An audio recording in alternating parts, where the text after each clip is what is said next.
Welcome back to the Kang Gang Pod. Today is a very special episode because today we have reached a milestone in the Kang Gang Pod history. We have reached episode number 50!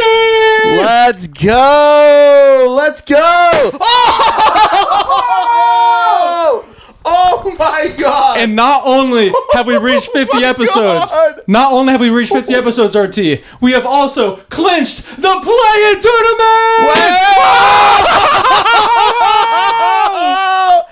Oh my god!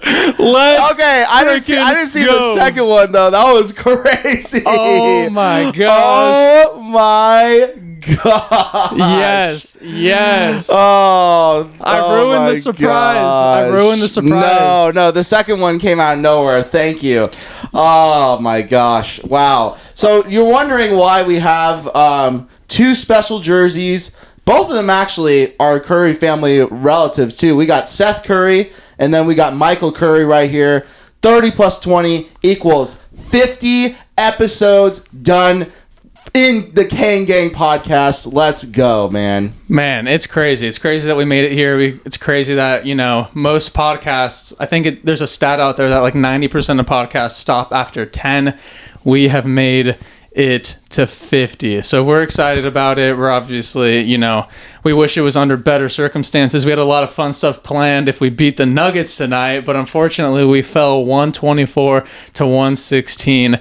Man, it was Denver is obviously in a really interesting spot right now with the firing of former Kings head coach Mike Malone, and then 5 minutes after firing Calvin Booth, the GM. Crazy world that we're living in, where you could just fire a guy, where you have him coach 79 of your games, and then the final 3, they boot him. I think that's worse than how we did Mike Brown. So that's just how I feel about it. But yeah, we're going to get into that in about 15 minutes after we break down this Kings versus Nuggets game. But my question to you, RT, is where do you think today went sour, where, we did not get the win tonight? What do you think led to this?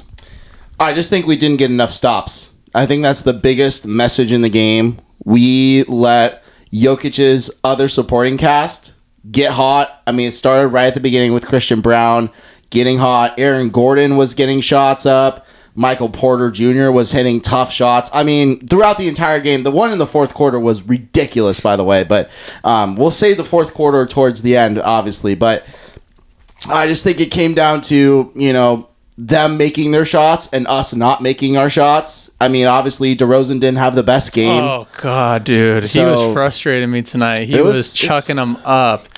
Yeah, and then, obviously it's tough. It's tough when you, I got my DeRozan jersey on just in case if I need to, come in and make some consistent shots, but... Oh, yeah, that reminds me. Look what I'm wearing today. I'm wearing the Jerry Reynolds 80s t-shirt. Shouts out to Jerry Reynolds for making a historic comeback. Katie Christensen, for you guys that do not know or that watch the game with the ESPN broadcast, Katie Christensen took the night off because she was watching her husband on Survivor. So Jerry Reynolds, stepped up to the plate at 81 years old, an absolute Sacramento legend. He came in and he gave a beautiful just blast from the past, is what I would like to say. It was fun. I watched the ESPN broadcast.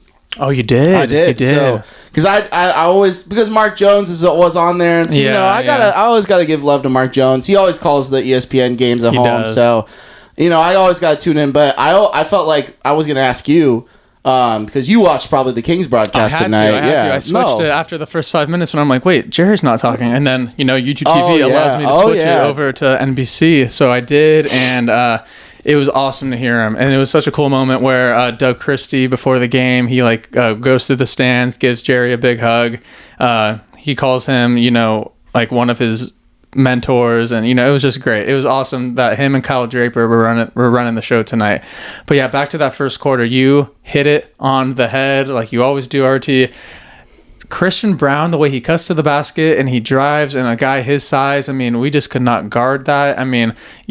You sent a text to me earlier in the game, and you're like, Everyone's going off except for Jokic in the first half. Yeah, it was basically all of the surrounding cast. And then Rick Adelman's son, who's taking over the Nuggets head coach, he put Jalen Pickett in instead of Russell Westbrook for the starting lineup. And man, I think that was the difference maker for them, because he played unbelievable tonight. Yeah, another guy, Denver just finds these ways to develop their young guys really well. Jalen Pickett, he's from Penn State, was a bucket getter in Penn State, comes in and just does the exact thing that Christian Brown did his rookie year, just plays into his role. And they just find a way to develop these like guard / small wings, and they just make them very athletic. I mean, Peyton Watson does a great job. Obviously, he didn't have the best game tonight either. Julian Strother. They just find ways to get these physical wings to play tough, and it's really sets it up for that. I know that they missed Jamal Murray tonight too, so you were kind of thinking, oh, don't have like a true point guard on their starting lineup. Maybe you thought Russell Westbrook was going to take over, but no, they just find a way with Jalen Pickett, and he just steps up and does his role. And he made an impact like immediately. Yeah, I mean, like you said, we just could not get any stops. And in that first quarter, we allowed Denver to shoot 65%, and we only shot 40. So that's what got us into that deficit. We were down 8 at the end of the first. Going into the second quarter, we did show some life. That's like my biggest takeaway, is that like we have the fight. Before, that was like we didn't have an identity. We didn't think we had the heart to have these big comebacks. But tonight we did, even though 8 isn't that much, but still the way Denver was playing, it was a little deflating in the beginning. But we start off 9 on a 9-0 run thanks to Doug McDermott hitting 2 threes and Devin Carter with a big 3. So seeing Doug McDermott, and then again, like Doug Christie, he was going deep into his bench because we were missing obviously Keegan Murray, Malik Monk, and Jake LaRavia. So we had to, he's searching, especially when DeRozan was shooting the way he did in the first half. We needed help from our bench. And then I think Doug McDermott with those 9 points in the in the first half was huge. But it still wasn't enough, because like we would go on these runs, but then, like Denver always does, they just find ways to just get open shots, and they always play good against us. We're 0-5 against Denver in our last 5 matchups. So go figure. Yeah, seriously. But I think during that second quarter, we had a lot of like solid offensive stretches, but they never led to, a lead.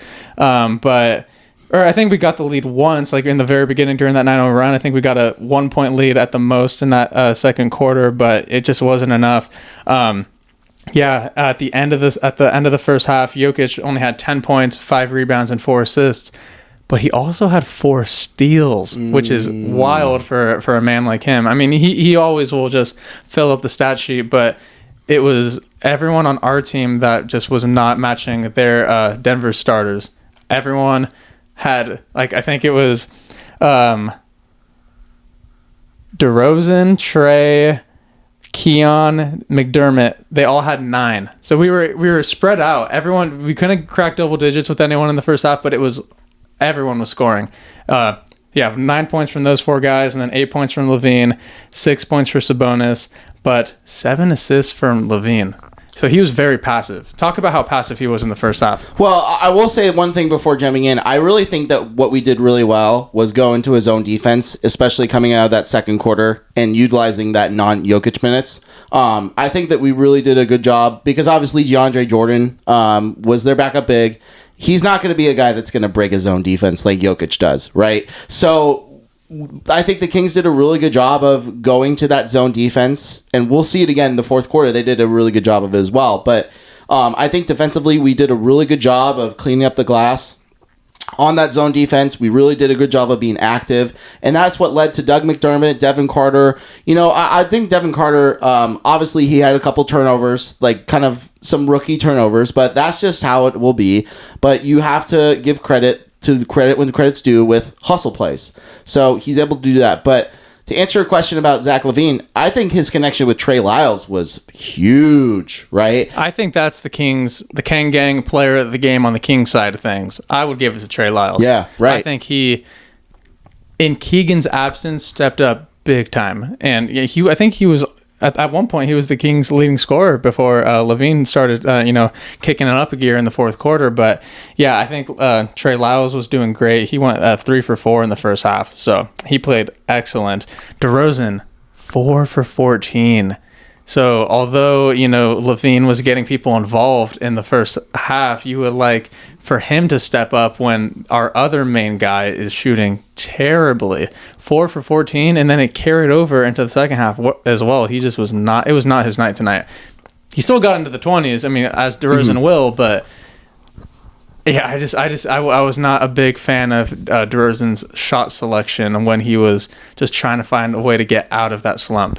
Yeah, he was 0 for 5 from 3 tonight too, right? So, yeah, it's tough when your guy that you expect to be a high volume shooter isn't shooting well and is trying to continue to shoot out of a slump. At that point, you just got to put your head down and try and get a drive. Get yourself to the free throw line. That's the best way that as a offensive playmaker that you're going to get yourself out of slumps, right? We see it all the time with SGA, even though he may not. He is the king of that, right? And then you look at James Harden 5-10 years ago, when they were shooting terribly, they found ways to get back into the game offensively by just getting to the line, right? So obviously I think that's kind of a thing that we have to look at where DeRozan needs to be that guy, but also I think Levine just needs to get the ball a lot more in the first half, right? We've talked about this a lot, where if Levine gets the ball often and early, he has a chance of dropping 30 plus every single night. And I think that's the capability of a high-level scorer like Zach LaVine, where he can take over and just be that guy where he can really just help make that go, right? Yeah, there was even a time, I think it was like the end of the second quarter or the beginning of the third, he looked frustrated that he wasn't getting like enough shots. But Denver, you just have to give it up to Denver's defense. They were like throwing doubles at him. They were making it really hard for Levine to get going. But yeah, I think Denver, that was their game plan, to shut him down and make everyone else beat him, because they probably see the scouting report. Last 3 games, Levine's averaging 35. So, as the new head coach of Denver, they're like, stop him. Let everyone else cook. But the biggest thing that stood out to me in the first half was our bench. Obviously, Doug McDermott. But we had 17 bench points, which was more than our 2 past bench performances in the entire game. So our bench did really good in the first half, and then the Nuggets bench only had 9 points. So we outscored them with our bench unit, but we lacked in the points in the paint. Denver was killing it there all night, and that's just what you expect when Jokic is the hub and everyone's cutting to the basket. They play so good underneath the hoop with Aaron Gordon in the dunker spot, with Christian Brown cutting hard. They are a tough team to stop down there, especially because we're not the biggest team. And so, yeah, they had 34 points in the paint to the Kings 24. So, RT, would you like to tell us about the third quarter where things started to, kind of take a turn? Yeah, I think the third quarter is where it started to feel like we lost control of the game. It just came down to their players making shots, us still struggling. DeRozan was still struggling coming out of the half.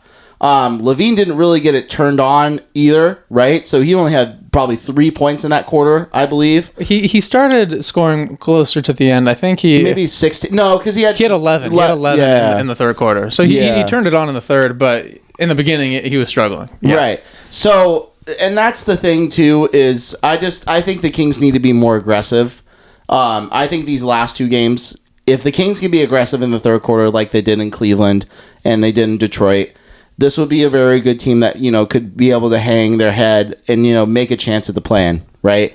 So, because the goal is still, obviously, we're not going to be above 500. That ship has passed. We could get to 500, though. We could get to 500, which is where ESPN has projected us. I know, God. So how funny would that be? I hate that they could be right. How funny could that be? But, I think really thinking about this, just kind of overall, I just think the Nuggets were able to make their shots tonight, and we didn't. And I think that's the whole summary of what this entire game is. And you saw in the third quarter, Jalen Pickett. 3 in a row, Three in a row. Right, yeah. For a guy that is just understands his role as a starting lineup. You just have to just you have to just give your credit, but you also have to play tougher defense too. Yeah. What would make you more upset? Jalen Pickett hitting those threes in a row, or Russell Westbrook? I'd probably say Russell Westbrook. Yeah. I would live with Russell Westbrook. I mean, just looking at Russell Westbrook tonight, not the best. Not the best, and so there was times where Russell Westbrook wasn't hitting that well from three, right? He was 0 for 4 tonight. So he had one banked shot. He had a banked shot. Yeah. But he was 2 for 11 for tonight. And so 0 for 4 from 3. Yeah, 0 for 4 for 3. Right. So, he only had 5 points off the bench. And so in 17 minutes. And then Jalen Pickett has 18. And that's the difference right there. Yeah, I mean, dude, those surrounding casts. I mean, when we've previewed Nuggets games earlier in the season, we say, don't let the surrounding guys get hot. And that's exactly what happened tonight. And I'm shocked that it was Jalen Pickett. I mean, I'm not too familiar with this game, but now I am after tonight. Now, he's a bucket getter. Yeah, he's a bucket getter. I watched a lot of him in Penn State. He can get the ball going. Jerry Reynolds said that he's a Penn State legend. He is. After tonight's performance. He is very much a legend. Oh, man. He was one of those because Penn State is not the best basketball team. Yeah, that's why he was saying that. Yeah, because they're not even close. They were horrible this year in college basketball, but that's just another story. Yeah, but when Jalen Pickett was going on that run, they ballooned the lead to 18, and then that's when you think, okay, Denver scores 2 more times after this timeout, and we're done. But then Levine started getting cooking. He scored that 11. That definitely changed things. DeRozan was still ice cold. He was 4 for 14 in the first half. I think he got to 4 for 18 in the third quarter. He was just missing everything. It was not his game. But while DeRozan was cold, they were double teaming Levine. So then it was just like basically Levine he had to work for his buckets, but he was scoring, and it was beautiful when he was. But we found a way to cut it to 10, even though Denver was just outworking us on the offensive glass, and they were just out rebounding us and out hustling us. We still managed to cut it to 10, which was, a bright spot going into the fourth quarter, because as we all know, we cut it to 4 in the fourth.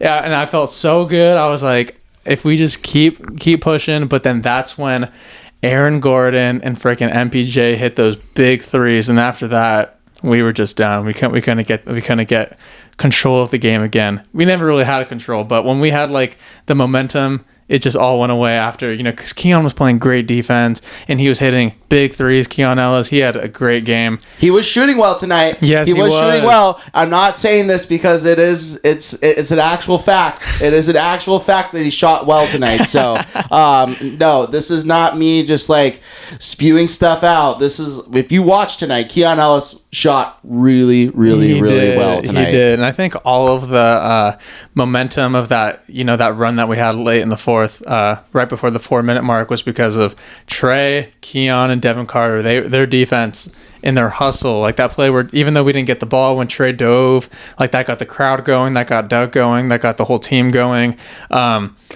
Trey Lyles, just in general, I mean, his effort with 17 points was huge. It was just unfortunate that we couldn't seal the deal. But honestly, Denver needed this win way more than we did, because where Denver is situated, that's like that alters your entire season. Where we're already locked in the play-in. Like, the worst thing that could happen is we go to 10, but we already know our fate. We already know that we're in the play-in. Phoenix got eliminated.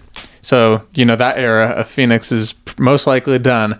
And now it's a battle between, the Kings and the Mavericks in the play-in. So hopefully we get the home matchup, because we do have a 1-game lead over them. And the tiebreaker too, which is huge. So it would be, even if Dallas wins out and we, have the same record as them, that would be huge. The worst case scenario is if we lose out and Dallas wins out. And then we lose home court for that 9-10 game. So I believe we will have a tied record with them once they play Toronto, because if they lose that, that's just crazy. Then we're locked in for 9. Yeah. So yeah. So, but then who do they play after that? Do you know? They play Memphis. Yeah. So Memphis needs all their wins too. So that's gonna be. Memphis needs to win more than Dallas does. So yeah, it's crazy. But the Denver Nuggets made groundbreaking news yesterday, right before the Kings versus the Nuggets game.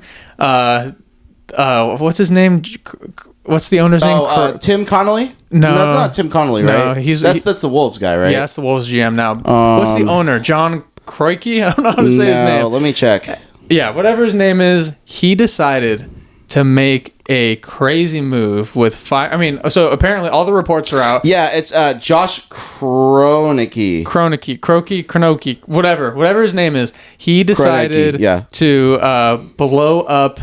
Well, not blow up. Well, yeah, clean house, because he and his dad already decided that in the offseason that they were gonna fire Malone and fire either fire Malone or fire the GM Calvin Booth, right? Calvin Booth and Mike Malone, they have this, they don't like each other. Apparently it was getting to the point where they don't even like talk to each other in the same room. So it was a really bad situation there.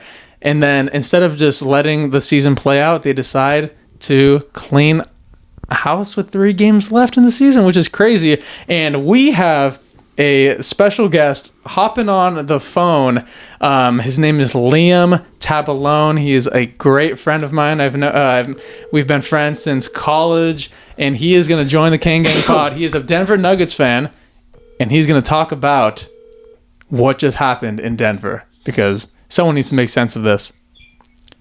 Hello. Liam Taballone, thank you so much, Herradura, for joining the Kang Gang pod.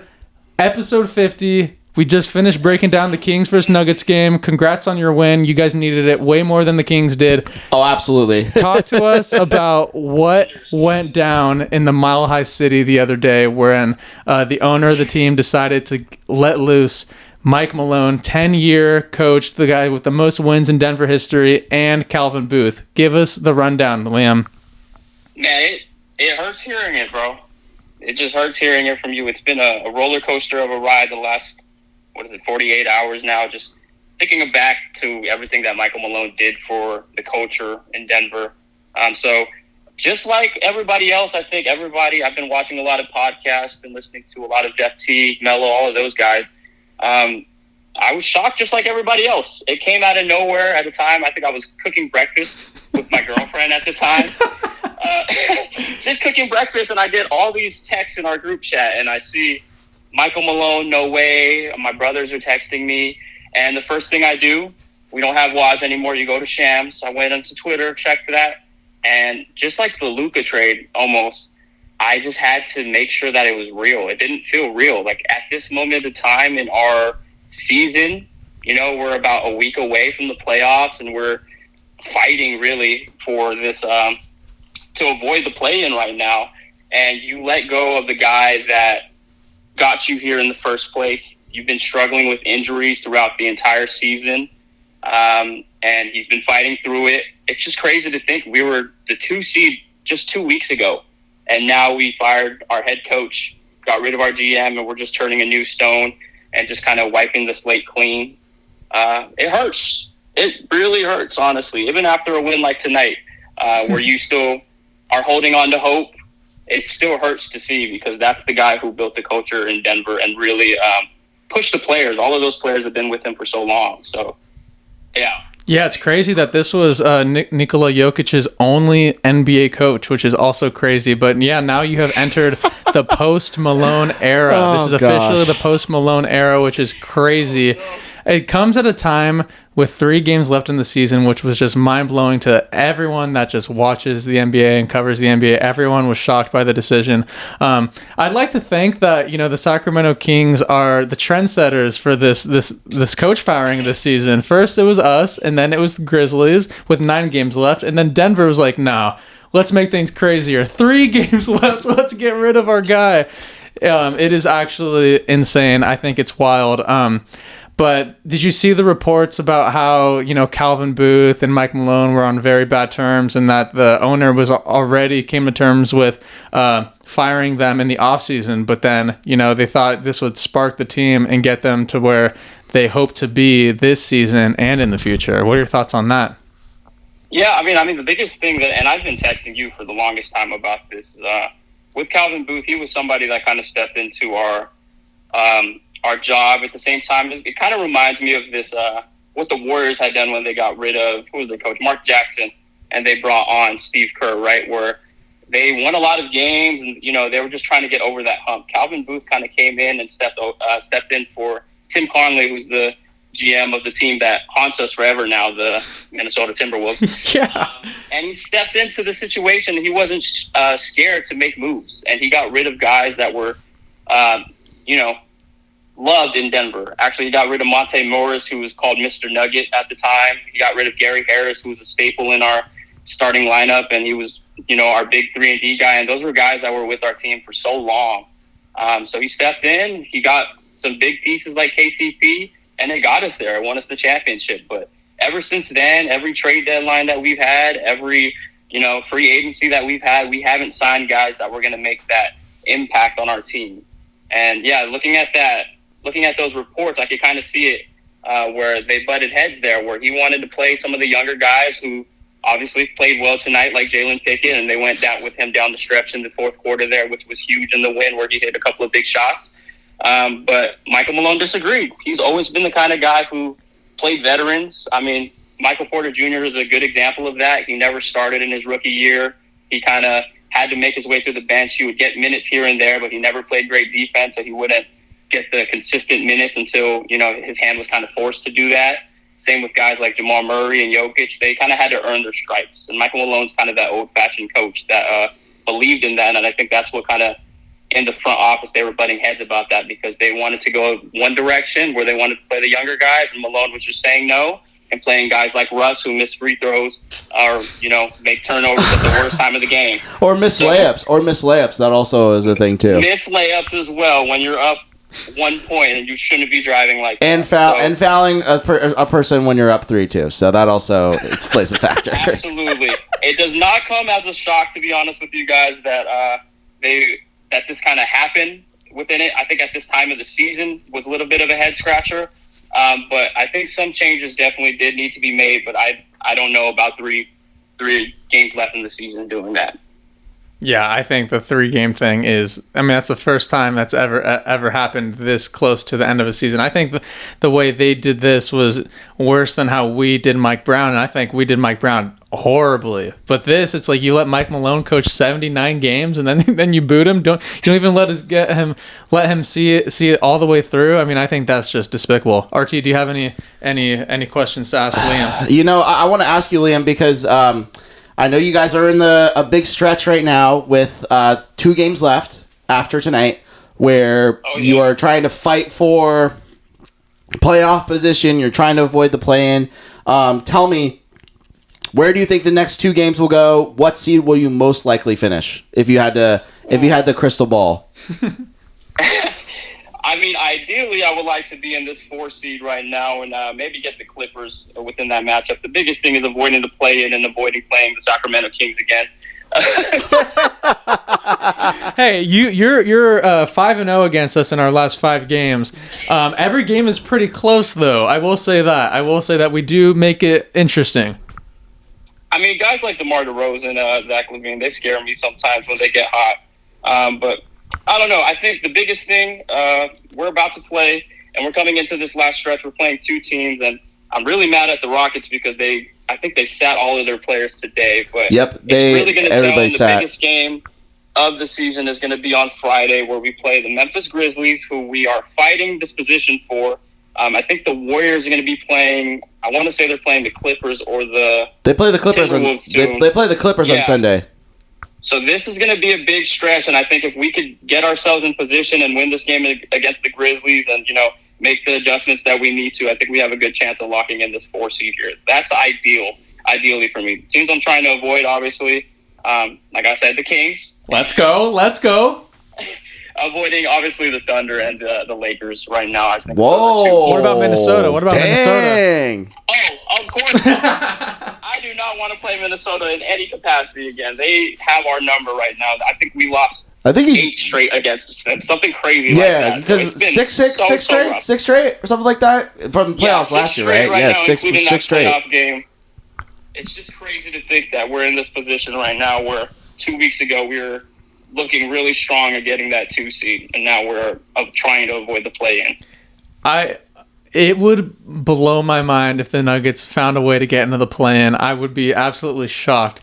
But Our last question for you, Mr. Tabalone, is I know we all know that you're a huge Nuggets fan, but since this is a Sacramento Kings podcast, what do you think will happen with the Sacramento Kings in the play-in? Either if we get the 9 or 10 seed, we are going to be playing the Dallas Mavericks, and then we'll be in that. And then if we win, we will obviously move on to the next round. So what do you think will happen with the Sacramento Kings? And then also, if you'd like to just, what are your thoughts on the whole Sacramento Kings season as a whole? Man, the season as a whole, let's start with that. Yeah. I mean, I'm a big fan of the pod. As you guys know, I listen to the pod pretty often here, and I try to tune into episodes as much as I can. Liam. So I definitely know the lore. I'm a big fan of guys like Keon Ellis. I'm a big fan of Keegan Murray. I now know that they scream Keegan Murray at the games when he's playing well, hitting shots. But, I mean, I think the biggest thing, the season's definitely been up and down for you guys. I think Zach LaVine scored, like, a crazy amount of points the other day, didn't he? He sure did. Yeah, so it's been an up and down season, so it's super hard to predict. But I think if your guys could just hone it in and lock in, I think the Mavs are easy win for you guys. What I'd be scared about is who you're going to play after that. Would it the Warriors or the Timberwolves? Probably one of them. I would not want to play the Warriors, man. I would not want to play them. My question would be, which one of those teams do you guys want to play out of? Well, right now it's looking like Denver, the Clippers, the Grizzlies, the Warriors, or the Timberwolves. Out of those teams, which team would you like to see in that second play-in game? I'll start first. I think Memphis would be a really, really good matchup for us. I think their bench has really been depleted for the last couple of weeks. They haven't really had an identity the last couple of weeks. I know that they've lost Jalen Wells, rest up, local Sacramento legend, but it's hard because one, that team really struggles on the defensive side of the ball. So I think if we can really just play the better offense, I think we have a really good chance if we beat Dallas in that first game. So, and I think that if we play Memphis, I think I really, really like our chances against them. And yeah, I want to second what RT said because that's the only team I would feel confident playing. All the other teams, I mean, man, if there's a second place team though, I do like Minnesota because we do match up pretty good with them as well. We've won a lot of road games in Minnesota. I think we've won like 4 straight on the road. So I feel pretty confident going into Minnesota and getting that job done too. So we'll see, man. I mean, it's always close when we play Minnesota, but we'll find a way. Yeah, I just want to avoid Los Angeles Clippers. We got to avoid them because Ivica Zubac is on a unworldly tear right now. For those that don't know, he just had a triple-double tonight. That guy is... Oh my goodness. Dude, he is going bananas. But yeah, I want to avoid the Clippers at all costs, avoid the Warriors because, God, we do not need another Steph Curry 50-piece to end our season. And... I would love a Memphis Grizzlies showdown in the play-in. And I don't think Denver's going to get there, but if we did have to play against Denver, I would not like our chances either. Oh, and especially playing on the road, too. In Denver, high altitude, no chance. Yeah, I agree with RT there. So that's what we are hoping for. A win versus Dallas, and then and then Memphis finds their way into the play-in and then loses in the first matchup. That's what we hope. Let's lock it in, baby. KJC. Yes, sir. By the way, I want to say one more thing too. Liam is also one of the commissioners in my fantasy football league that I play in. I will say this right now. Most goated commissioner out of all my fantasy football leagues. This league that I'm in, that Liam commissions, is the most fun league I've been in my fantasy football career. He does a really great job. We do a super flex where we start 2 quarterbacks, and it's so much fun. Active trading. Everybody enjoys being in the league, and yeah, it's just it's a fun time for sure. So, Liam, you're goated as a fantasy football commissioner, baby. And not only are you goated as a fantasy football commissioner, I've known this guy my whole college tenure at Cal State Fullerton, and we have too many stories to even share on this Kang Gang pod. It would probably get us demonetized or our account shut down. But this man means so much to myself and to RT, and we just want to thank you again, Liam, for joining us on episode 50. This is an episode we will never forget. Although you crushed our spirits with the loss, you made up for it by hopping on the pod tonight. Thank you guys. I really appreciate you guys for having me. I've been a fan since day one, so I really do appreciate you guys having me. I wish you guys all the best of luck at the end of the season. I think you guys got with the Clippers next. So yep, we got Clippers, man. Them. Do it for us. Do it for Denver, please. We will try. We're gonna try and spoil. We're gonna try and spoil their chances of getting 50 wins. So yeah, they have a chance to have 50 wins, dude. Unbelievable. You tell anybody like September, October that the Clippers were gonna get 50 wins in a season, I would have laughed straight at your face. That's how crazy the Clippers season has been. Well, thanks again for having me, guys. I appreciate you. Liam, we love you. Have a wonderful night. Yes, have a great night. Enjoy Severance. It's the best show on earth. Yep, I got to catch up. See you, Liam. We love you. Love you. Oh, thank you, man. Liam. We love you so much. So Liam, like we said, he's been a friend for a very long time. He's a big follower of the pod. Even though he's a Denver Nuggets fan, he tunes into almost all of our episodes, which is crazy love.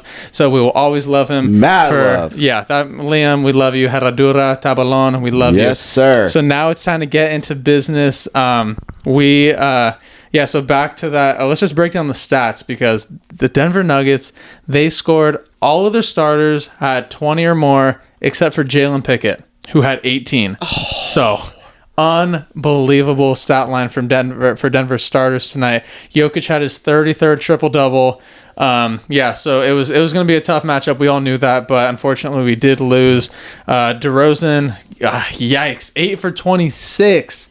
Trey Lyles, he was, like I said, the Kang Gang Pod player of the game, I think. 17 points, 9 rebounds, 4 assists. Sabonis, 13 points, 12 rebounds, only 2 assists. That is a telltale sign of why things didn't work. When Sabonis is the hub and everything is running through him, I think that's when we're at our best. LaVine, a very subtle double-double with 27 points and 11 assists.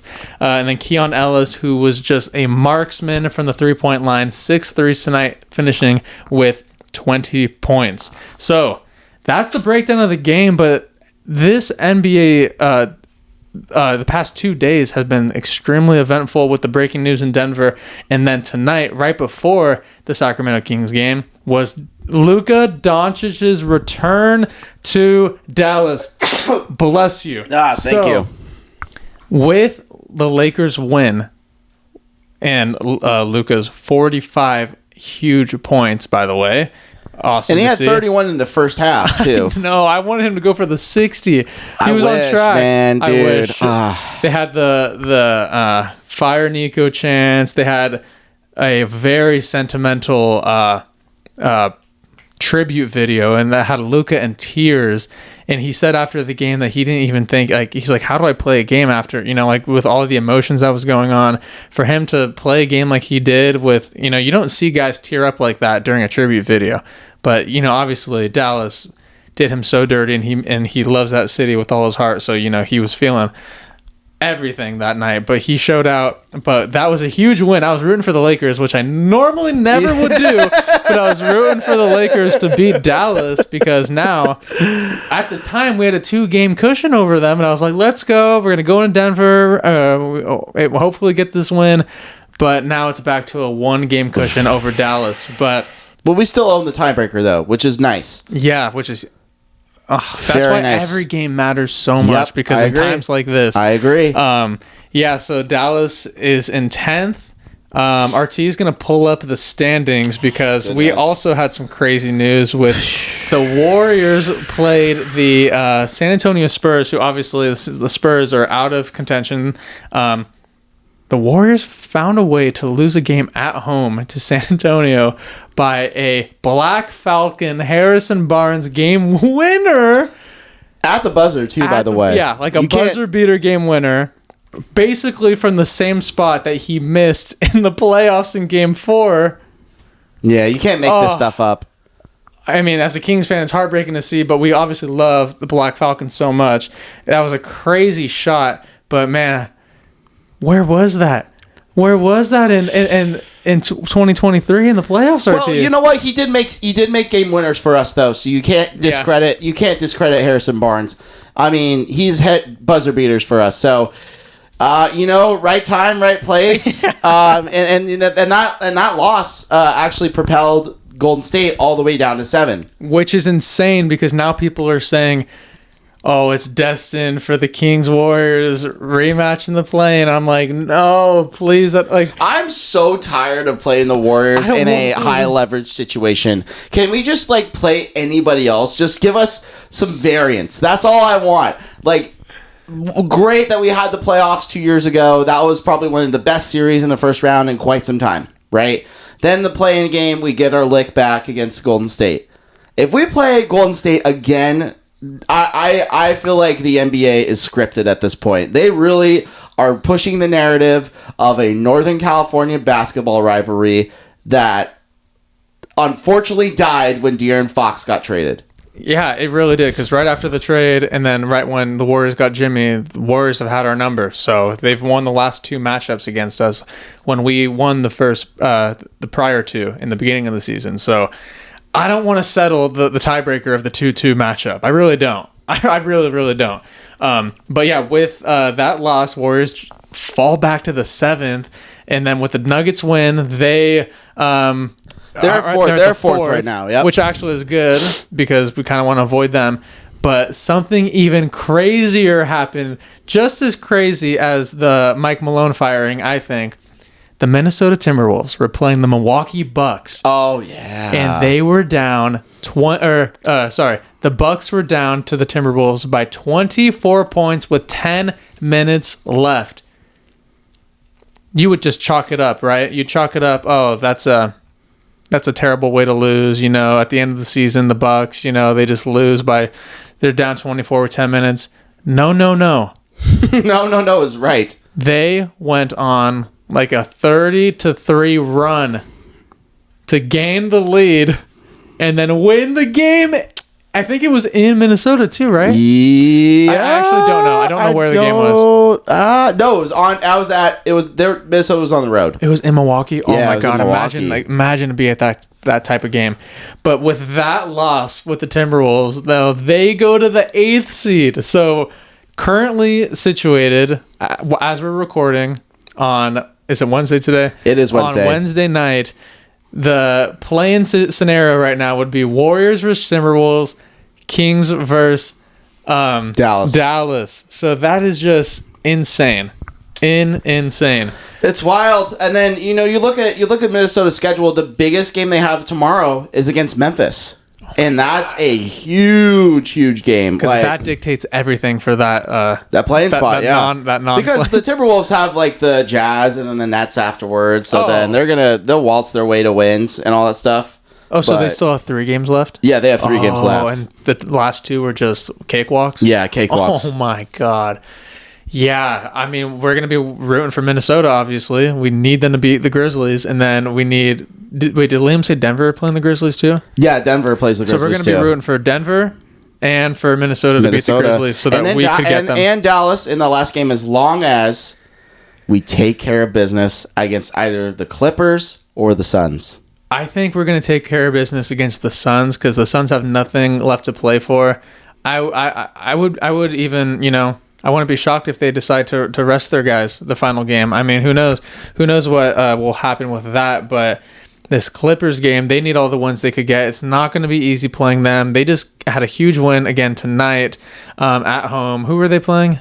The Clippers? Yeah. They played the Rockets. Yeah. And they rested, yeah. The Rockets rested our other guys. They locked in the 2 seed, by the way. So it doesn't matter. 2 seed, yeah. 2 seed is locked for them. That is pretty much set in stone. The Lakers secure a top 6 spot in the West, so they're still jockeying for home court advantage right now too. So they want that 3. They want 3. I think 3 is the most ideal for them, so they have a chance of getting it. I think with a win on Friday against Houston, they'll most likely will do that. But I've seen crazier stuff before, so I know. Yeah. So RT, so we have 2 games left, Clippers and Suns. But the real game is the Mavericks. So do you think we just go into these games trying to get as much reps as possible going into that Mavericks game? Because it's going to be, I mean, I want to ask you, how do you think we match up with Dallas? Because they could just go big on us. They got 3 massive centers. Do you think we're going to have to throw out like a two-man lineup, two big lineup, I mean, with Sabonis and Val? Like, what do you think? Or do we just counter with going small? I mean, do you think we use these games to like practice these schemes? Because that's the game that matters, you know? That's the game. So it's like... Yeah, I'll answer your first part of your question first. I think you have to go play for these games because we control our own destiny for home court at this point, and you can't really leave it up to chance. Obviously, the Clipper game is going to be really, really tough, and Dallas is playing Toronto, which would probably be an easy game for them. And you can't just rely on Sunday to be like, oh, we're playing Phoenix, we're going to play down to our competition, and then somehow lose, and then Dallas comes and steals that game on Sunday, and they take advantage of home court. So you're playing basically for, home court. You have to really lock that in. So I think Friday, I wouldn't be surprised if the Kings are coming out a little bit more with aggression against the Clippers on Friday. And then Sunday, if they don't get it, obviously I think they'll still play pretty much the same way where they play all their guys on Sunday. So that is something to watch. But to answer your second part of your question now, I do think that you kind of want to do the whole Jonas and Sabonis two-man lineup to match with their bigs. They don't really do that much in their starting lineup. I know that AD is clearly a 4 in this case, and he likes playing the 4. He never was that as a Laker. He always played the 5. But now that he has Derek Lively and Daniel Gafford, he can now play the 4, which is his real true position. And so I think you do kind of have to play a little bit bigger. But it also depends on Keegan Murray and Jake LaRavia's health. So we need... I mean, this game shows more than ever, the Nuggets game, how much we missed Keegan and LaRavia. Would you throw Sabonis on AD for defense, or would you put Keegan on AD? I think you got to go Keegan on AD. Obviously, Sabonis has really struggled against AD this year when he was on the Lakers. I mean, it's no surprise. 4-0 after dominating, it seems like the last 2 years. It just feels like it's a reverse Uno card that happened and all that stuff. So that does worry me a little bit, that AD has had Sabonis' number this year, which is kind of scary. I know that he's no longer on the Lakers and now that he's on the Mavericks, but I think it's scary because, like I said, AD has won that matchup. And he has looked really good in those last 4 games that he played against Sabonis. So I think that even though, yes, he's coming back from an injury, AD looks like, especially when he's the number 1 option, he looks unstoppable. And he looks like a top 10 player in the league. So I mean, he didn't look like that tonight, though. I know he didn't look like that tonight. I don't know why he does this. I mean, I hope he does this against us, where he just stays out by the 3-point line. Because, like, obviously, you let AD shoot way more than manhandle you down in the post, because tonight he was like non-existent in tonight's game. I don't know what was with AD tonight. Maybe he's just like the lights were too bright on Luka, where he's like, this isn't like, but that's like AD's thing. It's like he'll go off for 30 and then he'll have like a 10-point game. So it's like, who knows? I mean, obviously the stakes are going to be much higher in the playing game. So, we know he's going to, be the number 1 option in that game. But also in Dallas, like guys like Najee Marshall, who could play on both sides of the ball. We know about Najee Marshall, man. He was a Pelicans Kings killer for sure. Christian Brown, he's on that Kings killer list after tonight too. But Najee Marshall, the way he could play 2 sides of the ball, he could pick up anyone defensively, and then he's playing like their number 1, number 2 option for Dallas right now, and we've seen what he's done to the Sacramento Kings in the past. Oh, we got to lock. That's why I'm like, Keon might have to guard Najee, or maybe Keegan will, and then Sabonis on AD. But yeah, that Dallas game is going to be crazy. It's going to be a tough game. But yeah, I think my prediction is we will fall to the Clippers because they are just so hot right now. And then Sabonis does struggle with the Zubac matchup. So I think we'll lose to the Clippers, and then we'll beat the Suns. And I think the Mavericks will beat the Raptors, lose to the... I think the Grizzlies... You said the Grizzlies, right? Yeah, so I think they play the Grizzlies. I think they'll lose to the Grizzlies. And then we will have the tiebreaker game at home at the G1C. on April. I think they play on April 16th. Well, we haven't found. I don't know if it's the 16th or the 15th because I think the 15th is the 7-8, and then I think the 16th. You're probably right. Which is the 16th is my mother's birthday, which means the Kings have to win for Des. You might have to take your mom to the G1C so you can have a little celebratory birthday. I know, we got to talk to Jiho about that. Yeah, we'll figure it out. We'll figure it out. Yeah, we'll figure it out. But man, there's so much at stake. The NBA is at an all-time high right now. I think the way the West is playing out, I mean, as a basketball fan, you are loving this right now. And as a Kings fan, you're just hoping we could finish strong, split these games 1-1, win out 2-0 would be even better, obviously. But the game on Des's birthday, we got to get it done. Get it done. One way or another. One way or another. We got to beat Dallas. And then we go on the road, and then we get the number 8 seed. And then we play, OKC. And then we compete with them well. And then we lose in probably 6 games. And then we move on to the offseason. And I think that's exactly what could happen. I mean, at this point in the season, we just gotta cheer on this team and hope for that playoff berth. I mean, playoffs are better when the Sacramento Kings are involved, and I think we all know that. It's a fact. Man, RT, do you have any closing remarks on the 50th episode? Do you want to talk about your favorite moments that we've had on this pod? 50 episodes in now. Yeah, I will say a lot of it is doing with I think kind of one of my favorite moments that we've done is all the guests that we've had on the season so far. We've had Marcellus Howard, we've had the local guy on, and then Scott Marsh. Just having people, We also had Ben. We had Ben. And then we also had... And then we did the LA episode. That was a lot of fun, too. We did. Yeah, we had the whole party in here. We had the full party, fun. So Geck's been a returning guest. Chris Meza. Yep. We've had some phone-ins with Alex Warmald, Leon Tabalone. Yep. Party Joe. And George Matthews. Yes. Shouts out Nike. So we've had a lot of fun, but this off-season is where we're going to start locking down some interviews. That's going to be a lot of fun. But yeah, RT, what has been your favorite out of everything? Oh, gosh. Do you have a favorite interview? Do you have a favorite moment? I will probably say my favorite... it's a tie between two. I think the Marcellus interview and then the Scott Marsh interview were probably my two favorites because it was our first time getting a big guest like Marcellus, and we're super honored to have him. Obviously, he'll be most likely coming back at some point too.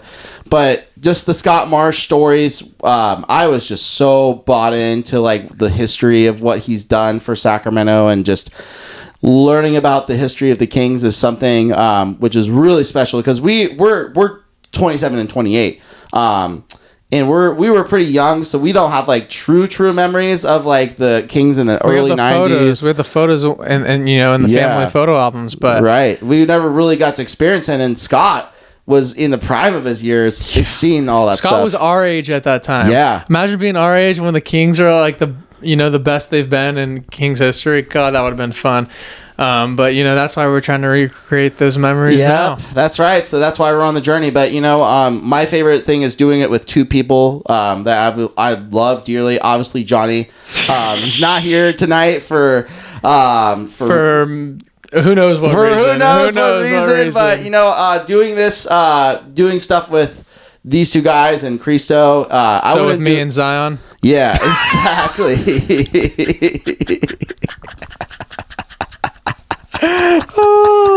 But making jokes. But I wouldn't do this with any other two people in the world. So the fact that I get to do this with two people I really, really love and two people I cherish in my life, that's like the true favorite moment, is just doing this and just having fun while doing along the ride. That was a beautiful answer. I think every single episode we've done, every single interview, those are all my favorite. It's hard. For me, it's hard to choose a favorite moment, but I think every single time we come into this room and we turn on the camera and we just start talking, I think that's the best part of it all. It makes every single week during the NBA season so much fun.